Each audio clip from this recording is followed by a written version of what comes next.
मित्रांनो, आपल्यासोबत अशी व्यक्ती आहे, बैलगाडा जर म्हटलं पारंपरिक खेळ आहे, पारंपरिकपणा टिकावा म्हणून सदैव प्रयत्न करणारे धनंजय देसाई भाई आपल्यासोबत आहेत. तर नमस्कार. तर माण्याचा जो दशक्रिय विधीसाठी तुम्ही आला होता, अशा विधीला पहिल्यांदाच गेला होता तुम्ही?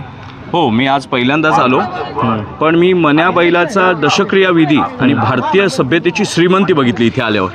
भारतीय संस्कृतीचं चिंतन किती खोलवर आहे, किती आम्ही उच्च कोटीतली विचारसरणी आम्ही पोचली आहे. माऊली तुकोबांचे आणि अनंत ऋषीमुनींचे संस्कार, सभ्यता काय आहे. एका बाजूला ह्या सृष्टीला ओरबडणारी जमात आहे आणि दुसऱ्या बाजूला ह्या सृष्टीची कृतज्ञता व्यक्त करणारी जात आहे. तर कृतज्ञता व्यक्त करणं हा दैवी गुण मानले गेलेला आहे. जे जे भेटे भूत तया मानी भगवंत, असा हा भारतीय समाज.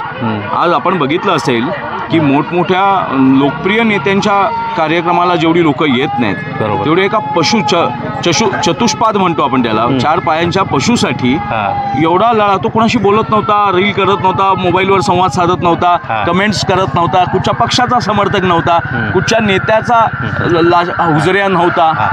पण त्या बैलासाठी म्हणजे ही आमची संस्कृती किती श्रीमंत आहे. आम्ही किती चिंतन खोल गेलो होतं. जागतिक फिलॉसॉफर सुद्धा आज आश्चर्यचकित होतील.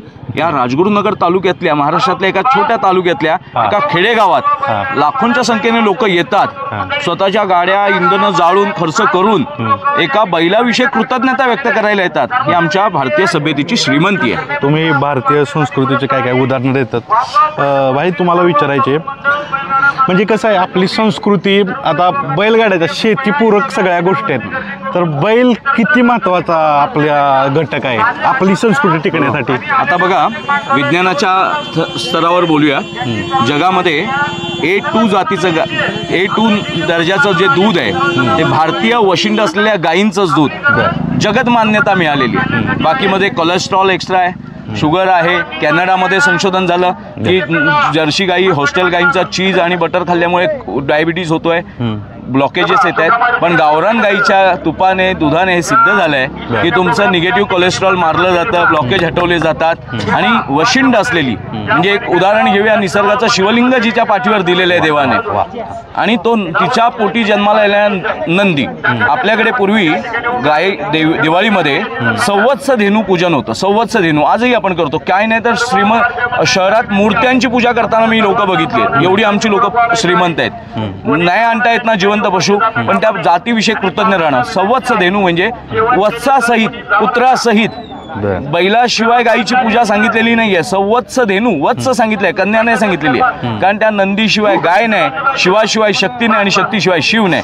तर गायीशिवाय उत्तम बैलाची प्रजाती मिळत नाही आणि उत्तम बैलाच्या वाणाशिवाय उत्तम गाय जन्माला येत नाही. तर हे एकमेकावर अवलंबून असलेलं हे जे रहाटगाडगे आहे सृष्टीचं, त्याचा सखोल अभ्यास केल्यामुळे आमच्या ऋषीमुनींनी ह्या वृक्षांना पूजण्याची, शेतातल्या नागोबाला पण पूजायचं, तो उंदरांना खातो आणि आमचं रक्षण करतो. आम्ही मुंग्यांना साखर घालणारे, चिमण्यांना. चीनमध्ये मध्यंतरी कम्युनिस्टांची राजवट आल्यानंतर त्यांनी सर्व चिमण्याच मारून टाकल्या आणि नंतर त्यांच्या लक्षात आलं की शेतीच व्हायची बंद झाली, कारण शेतीवर रोग राई व्हायला लागली, कीटक बसायला लागले. ते कीटक खाण्याचं काम या चिमण्या प्रजातीच्या अनेक पक्षी करत असतात. ती संपल्यामुळे मग चीनला शेवटी दुष्काळाला सामोरं जावं लागलं आणि मग कम्युनिस्टांच्या मूर्ख डोक्यामध्ये लक्षात आलं, विद्वानांनी सांगितलं की या सृष्टीतला एक जरी स्पॅनल कॉर्ड, मणका कण्यातला काढला तर तुम्हाला स्पॉन्डिलायसिस होणार. त्याप्रमाणे ह्या जीवसृष्टीतला एकही जमात संपली तर या सृष्टीला स्पॉन्डिलायसिस होणार. बरोबर. त्याच्याप्रमाणे चीनने नंतर विदेशातून चिमण्या एक्सपोर्ट केल्या आणि पाहिल्या, तेव्हा त्यांना कळलं की कीटक खाण्यासाठी चिमण्यांची आवश्यकता. तुम्ही खूप सारे व्याख्यान देत असता, महाराष्ट्रभर फिरत असता, पण आता एका बैलाच्या म्हणजे दशक्रिया विधीसाठी आलाय, तुम्ही सांगितल्या तुमच्या भावना, पण जर हा खेळ वाढावा असेल तर शासनाच्या दृष्टीनं काय काय करायला पाहिजे असं तुमचं ऑब्झर्वेशन आहे? माझं ऑब्झर्वेशन असं आहे की बघा, ह्या शेतकऱ्यांनी विना निधी, कुठचाही फंड नसताना, कुठची श्रीमंती नसताना भारताचा श्रीमंती जपली आहे. आता सरकारने पावलं उचलून याला राजश्रय दिला पाहिजे. कारण ज्या अरबांच्या जिभेचे चोचले भागवण्यासाठी जर तुम्ही कत्तलखाने पोसत असाल, तर इथली श्रीमंती, सांस्कृतिक आणि नैसर्गिक श्रीमंती, नैसर्ग संपन्न असणं, आज हे श्रीमंताचे पॅरामीटर जे जागतिक मोजले जात आहेत ते धनिकांना मोजलं जात नाहीये. नैसर्गिक दृष्ट्या साधन संपन्न असणारे देश बरोबर हे श्रीमंत मानले गेलेले आहेत. बरोबर. आता सगळं पर्यटन तिबेटला, भूतानला वळत आहे, कारण भूतान सगळ्यात जास्त निसर्ग संपन्न देश आहे. तिथे मानवी उपक्रम कमी आहेत आणि नैसर्गिक जीवनशैली जास्त आहे. बरोबर.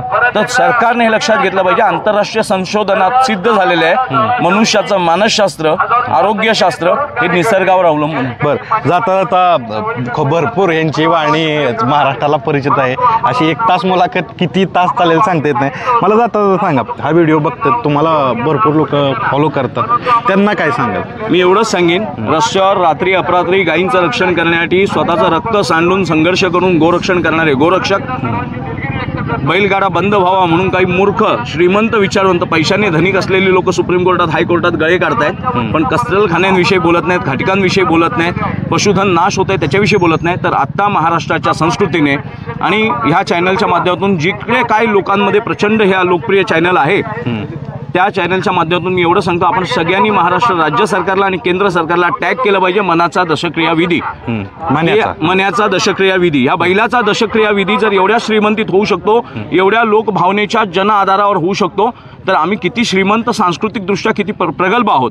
तर त्या प्रगल्भतेची प्रचिती आता सरकारने दिली पाहिजे. म्हणून ह्या मन्या भाईचा दशक्रिया विधी आपण सगळ्यांनी टॅग करा आणि केंद्र सरकार, मोदींना, अमित शहांना, सगळ्या मानवतावादी आणि पशूंसाठी काम करणाऱ्या सगळ्या संस्था आणि मूर्ख स्पर्धा बंद पाडणारे, गाडा बंद पाडणाऱ्या काही विरोधक संघटनांना पण कळू दे की ह्या पशुधनाचं रक्षण करणारा हा शेतकरी आहे. त्याच्यासाठी ही गाडे गरजेचे आहेत, ही संस्कृती गरजेची आहे, त्याच्यामध्ये कोणी अडता घालू नये आणि कत्तलखान्यांवर लवकरात लवकर बंदी होऊन गोरक्षकांचे रक्त सांडलंय, पशूंचं रक्त सांडलंय, ते रक्त सांडणं बंद झालं पाहिजे. तर मी आत्ताच तुम्हाला अशी ग्वाही देतो की हे लोक पाळतील, पण मी तुमच्याकडून एक प्रॉमिस घेतो, नक्की हिंदू धर्म कसा आहे ह्याच्यावर आपण एक मुलाखत घेऊया. कशा पद्धतीनं जीवनशैली पाहिजे, कशा धर्माचा ऱ्हास होतोय, आपण कशा दृष्टीनं पुढे गेलं पाहिजे ह्याच्याविषयी एक मुलाखत घेऊया.